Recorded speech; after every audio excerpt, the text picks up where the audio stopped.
Okay, so what we're going to do now is we're going to do hood modifications. And this one, I'm going to point out that this can be done on any sled, whether it be old or new, because it's a tried and true technique and it looks sharp and it works fantastic. Okay, so the problem is that when you're riding really slow, you're putting a lot of load on your engine. And when you're putting a lot of load on your engine, you're creating a lot of heat. So typical hoods, they're usually meant for, so if you have a trail machine or any type of machine, you usually they assume that you're going to be going fairly fast. But in reality, you're not going very fast. You're maybe doing 10, 15, 20 clicks, going through really deep stuff with this machine at least. So what happens is, got a lot of power, using almost all your power.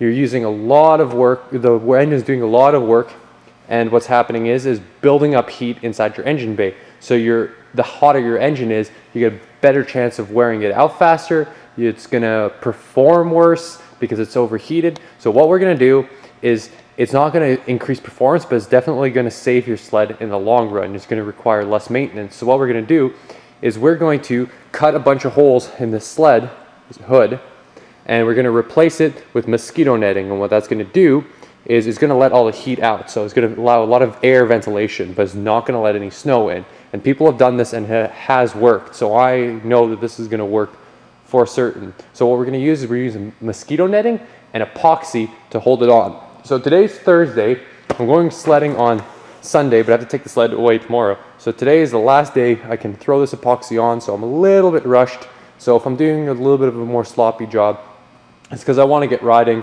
this weekend and I don't really want to spend every hour waiting for 10 minutes for my sled to cool down. All right, let's get to it. So supplies wise, this is a very simple modification. All you need is a good adhesive and some fiberglass mosquito netting. Like, you don't have to necessarily use fiberglass one. You can use aluminum one, but just make sure you get the finest type you can get, the one with the smallest little holes in here, so that you don't want to get much water in either, because this will wet. I bet you it's going to let in a little bit of water, but that's not going to be the end of the world, because the heat coming off the engine is going to evaporate it away. I'm just worried about snow. Snow is a big one, because once you get snow in there, you get ice, and once you get ice, ice is no fun. Of course, your adhesive, I'm using a 2-part epoxy here. It says that it bonds in 4 to 6 minutes, but be careful with that. It actually fully sets in 16 hours. It just bonds it so it doesn't come off in 6 minutes, and fully sets in 16 hours. I need 16 hours to let this dry, and that'll be good overnight. So sometime tomorrow in the evening, I'll be ready to take this sled and put it to work, or at least put it outside. I'm more concerned because I want this to set in a warm environment, and the shop is nice and warm, and outside it's cold. So as soon as I put it into cold, it's gonna affect its ability to stick. So what we're gonna start off with is very simple. I'm gonna use chalk. I'm gonna outline all the places that I want to cut out. Obviously this is ugly, and I just used it because I lost the headlight and I didn't want any snow getting in there. But I'm gonna replace this first with fiberglass. I'm gonna mark out everything with chalk that I want to do with fiberglass first, so if I don't like it, I can just rub it off and put a new spot, because this is going to help in 2 ways. One, it's going to lighten the hood. Second of all, obviously before, it's going to reduce the amount of heat buildup in the hood. So I'd like to make as many as I can, but obviously I still want my hood to not split apart in a million pieces when I pick it up. So let's try to cut as many as we can in a more of a reasonable pattern. And yeah, I'll mark it out and I'll decide what I want to do. I might only do a couple of ones this time. Next time I might add some more. So what I'm using here to cut it is just a little Dremel tool with a cutting wheel on the end. It's not a Dremel brand, it's just a similar style of tool. You don't need anything fancy. You can really realistically use anything to cut it. I just like the precision of this. And also remember, we're doing everything on the cheap. So safety glasses, because replacing eyes is not cheap. Safety glasses, though, on the other hand, are. Just get yourself a big box of them. And if you like your lungs, like I do, grab yourself a mask, because these fiberglass shavings, you don't want that in your lungs. That's not good. So let's get to it. Let's cut through some stuff, and then let's put on some of that mosquito netting. All right, so I was really slow at first when I was starting to cut, because I was using these, I was using this little Dremel tool and these little grinding disc businesses. And I was ripping through these faster than a fat man through chips, and it was going really slow. So I was a little bit discouraged there. Didn't think I was going to do much. And then I discovered this, I don't know what it is, but it was a diamond blade. That thing was rock solid. It's steel, diamond coated, and it was ripped through the fiberglass. So I got a little carried away, and I just Swiss cheesed the crap out of this thing. It is significantly lighter, I'll tell you that much. But still got to do a little bit more.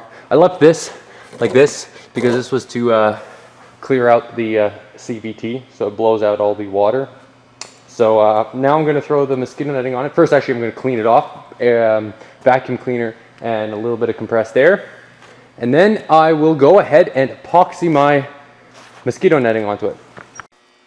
So what I've done here is I've laid out my roll, and I placed all my cut out pieces, all the pieces that I cut out that hood, I've laid them down on the roll of mosquito wrap on this large piece of cardboard, so I can cut them just a little bit bigger than the piece itself, so then I have a place to epoxy it on the outside.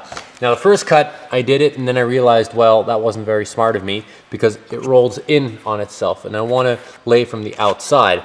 So if I try to lay this one from outside, it's going to try to fold in on itself. So that one won't work out nearly as well. But then I flip the roll around, so now then you can have it so that it's folding down on itself. So it's going to be a lot easier to epoxy it from the outside of the hood. So that first one I probably will redo. But if you have enough, like, you don't need a very big roll to do it. And I cut out a lot of pieces. So just take your time, cut it a little bit bigger. Doesn't have to be perfect, you can always trim it off later. So now we've got all our pieces cut out. We're going to put them on to our snowmobile hood here.